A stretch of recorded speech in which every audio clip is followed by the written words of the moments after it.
ಲಕ್ಷ್ಮಣ ಸವದಿಯನ್ನ ಸೆಳೆಯೋಕೆ ಬಿಜೆಪಿಯಲ್ಲಿ ಕಸರತ್ತು ಮುಂದುವರೆದಿದೆ. ಲಕ್ಷ್ಮಣ ಸವದಿಯವರಿಗೆ ನಿರಂತರವಾಗಿ ಕರೆ ಮಾಡುತ್ತಿದ್ದಾರೆ ಬಿಜೆಪಿಯ ನಾಯಕರು. ಆದರೆ ಬಿಜೆಪಿಗೆ ಹೋಗೋಕೆ ಮಾಜಿ ಡಿಸಿಎಂಗೆ ಕೆಲವು ಪ್ರಶ್ನೆಗಳು ಕಾಡ್ತಾ ಇದೆಯಂತೆ. ಲಕ್ಷ್ಮಣ ಸವದಿಗೆ ಪ್ರಮುಖವಾಗಿ ಕಾಡ್ತಾ ಇರೋದು ಆ 5 ಪ್ರಶ್ನೆಗಳು. ಪಂಚ ಪ್ರಶ್ನೆಗಳಿಗೆ ಬಿಜೆಪಿಯ ಯಾವ ನಾಯಕರಿಂದಾನೂ ಉತ್ತರ ಇಲ್ಲ. ಉತ್ತರ ಸಿಗದೆ ಬಿಜೆಪಿಗೆ ಹೋಗೋದಕ್ಕೆ ಲಕ್ಷ್ಮಣ ಸವದಿ ಸಿದ್ಧರಿಲ್ಲ ಅನ್ನುವಂಥ ಮಾತು ಕೂಡ ಕೇಳ್ಬರ್ತಾ ಇದೆ. ಹಾಗಾದ್ರೆ ಆ ಪಂಚ ಪ್ರಶ್ನೆಗಳು ಏನು? ಜಗದೀಶ್ ಶೆಟ್ಟರ್ ಬೆನ್ನಲ್ಲೇ ಲಕ್ಷ್ಮಣ ಸವದಿಯವರನ್ನೂ ಕೂಡ ರಿವರ್ಸ್ ಆಪರೇಷನ್ ಮೂಲಕ ಪಕ್ಷಕ್ಕೆ ಕರೆತರಬೇಕು ಅನ್ನುವಂಥ ಸರ್ಕಸ್ ಬಿಜೆಪಿ ಪಾಳ್ಯದಲ್ಲಿ ಮುಂದುವರೆದಿದೆ. ಮತ್ತಷ್ಟು ಡೀಟೇಲ್ಸ್ ನಮ್ಮ ಪ್ರತಿನಿಧಿ ಮಧುಸೂದನ್ ನೀಡ್ತಾ ಹೋಗ್ತಾರೆ. ಮಧುಸೂದನ್, ಲಕ್ಷ್ಮಣ ಸವದಿಯವರನ್ನ ಮತ್ತೆ ಕಮಲಕ್ಕೆ ಸೆಳೆದುಕೊಳ್ಳೋದಕ್ಕೆ ಬಿಜೆಪಿ ನಾಯಕರ ಪ್ರಯತ್ನ, ಬಟ್ ಸವದಿಯವರಿಗೆ ಕಾಡ್ತಾ ಇರುವಂತದ್ದು ಆ 5 ಪ್ರಶ್ನೆಗಳು. ಹಾಗಾದ್ರೆ ಆ 5 ಪ್ರಶ್ನೆಗಳು ಏನು?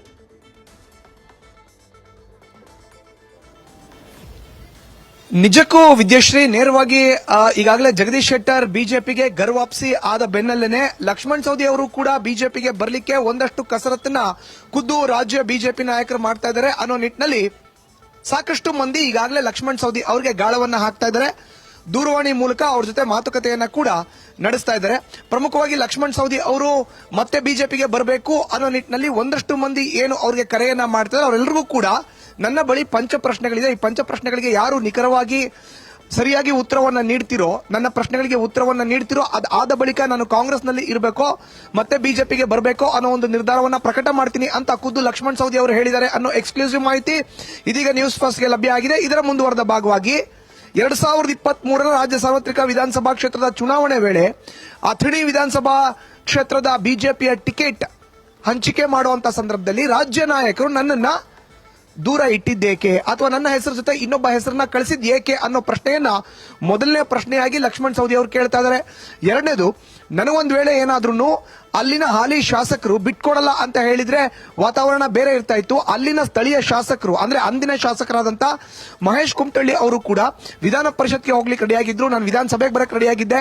ನಮ್ಮಿಬ್ಬರಲ್ಲೇ ಆ ರೀತಿಯಾದಂತಹ ಅಂಡರ್ಸ್ಟ್ಯಾಂಡಿಂಗ್ ಇದ್ದಾಗ ರಾಜ್ಯ ಬಿಜೆಪಿ ನಾಯಕರು ಯಾರ ಒತ್ತಡಕ್ಕೋಸ್ಕರ ಮಣಿದು ನನಗೆ ಟಿಕೆಟ್ ಅನ್ನ ನೀಡಲಿಲ್ಲ. ನನ್ನ ಹೆಸರಿನ ಜೊತೆ ಮಹೇಶ್ ಕುಮಟಳ್ಳಿ ಅವರ ಹೆಸರನ್ನ ಕೂಡ ಕಳಿಸಿದ್ರಿ. ಇತ್ತ ಹೈಕಮಾಂಡ್ ನಾಯಕರು ಕೂಡ ನೇರವಾಗಿ ಅವರ ಹೆಸರನ್ನ ಪರಿಗಣನೆ ಮಾಡಿದ್ಯಾಕೆ? ಹೈಕಮಾಂಡ್ ನಾಯಕರ ಮೇಲೆ ಒತ್ತಡ ಹೇರಿದ್ಯಾರು?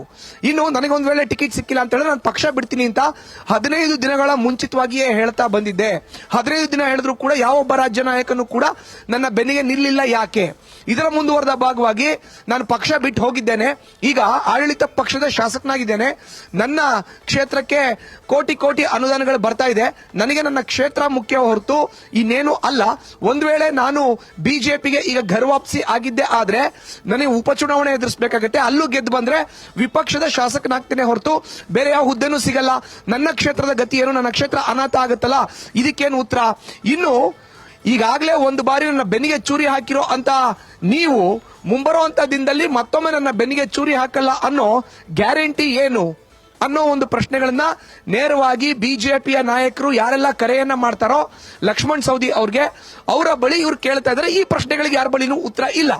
ಹೀಗಾಗಿಯೇ ಲಕ್ಷ್ಮಣ್ ಸವದಿ ಗರ್ವಾಪ್ಸಿ ಅದು ಮುಂದೂಡಿಕೆ ಆಗ್ತಾನೆ ಇದೆ. ಯಾವ ನಾಯಕರ ನೇರವಾಗಿ ಈ ಪಂಚ ಪ್ರಶ್ನೆಗಳಿಗೆ ಉತ್ತರವನ್ನ ಹೇಳ್ತಾನೋ ಅದಾದ ಬಳಿಕ ಲಕ್ಷ್ಮಣ್ ಸವದಿ ಅವರು ತಮ್ಮ ಅಧಿಕೃತವಾದಂತಹ ನಿಲುವನ್ನ, ನಿರ್ಧಾರವನ್ನ, ಉತ್ತರವನ್ನ ಪ್ರಕಟ ಮಾಡೋ ಅಂತ ಸಾಧ್ಯತೆ ಇದೆ ಅನ್ನೋ ಒಂದು ಮಾಹಿತಿ ಇದೀಗ ನ್ಯೂಸ್ ಫಸ್ಟ್ ಗೆ ಲಭ್ಯ ಆಗಿದೆ. ಲಾಸ್ಟ್ ಪಾಯಿಂಟ್ ಒಂದು ಆಡ್ ಮಾಡೋದಾದ್ರೆ, ಸಾಲು ಪ್ರಶ್ನೆಗಳು ಈಗಾಗಲೇ ಲಕ್ಷ್ಮಣ್ ಸವದಿ ಏನ್ ಕೇಳ್ತಾ ಇದ್ದಾರೆ, ಇದಕ್ಕೆ ರಾಜ್ಯದ ನಾಯಕರು ಉತ್ತರ ಹೇಳ್ತಾರೋ, ಕೇಂದ್ರದ ನಾಯಕರು ಉತ್ತರ ಹೇಳ್ತಾರೋ, ಲಕ್ಷ್ಮಣ್ ಸವದಿ ಅವರು ಗರ್ವಾಪ್ಸಿ ಆಗ್ತಾರೋ ಇಲ್ವೋ, ಕಾಂಗ್ರೆಸ್ ನಲ್ಲೇ ಉಳಿತಾರೋ, ಈ $1 ಮಿಲಿಯನ್ ಪ್ರಶ್ನೆಗೆ ಮುಂಬರುವಂತ ದಿನದಲ್ಲಿ ಉತ್ತರ ಸಿಗಬೇಕಾಗಿದೆ. ವಿದ್ಯಾಶ್ರೀ, ಥ್ಯಾಂಕ್ ಯು ಮಧುಸೂದನ್ ತಮ್ಮೆಲ್ಲ ಡೀಟೇಲ್ಸ್ಗೆ.